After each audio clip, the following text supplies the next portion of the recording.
Good morning AP. ఈరోజు మా ఊర్లో ఓటు వేసి ఇప్పుడే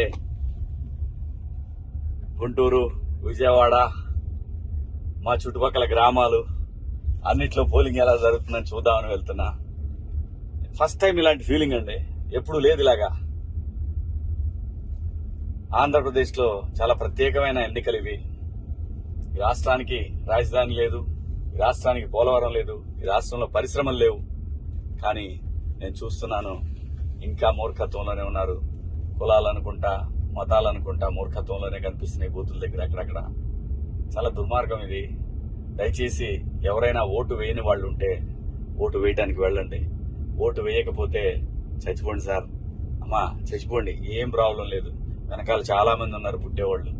కానీ మీకు ఏదైతే ఇంత మంచి వాతావరణం ఈ దేశం మీకు ఇచ్చింది అంటే, ఎంతో మంది కోట్లాది మంది ప్రాణాలు కోల్పోయి స్వాతంత్ర పోరాటంలో ప్రాణాలు కోల్పోయి మనకి స్వేచ్ఛావాయువులు ఇస్తే, ఈ రోజున మనం లేజీగా కులం పేరుతోటో కుళ్ళు పేరుతోటో మన రాష్ట్రాన్ని నాశనం చేసుకుంటున్నాం.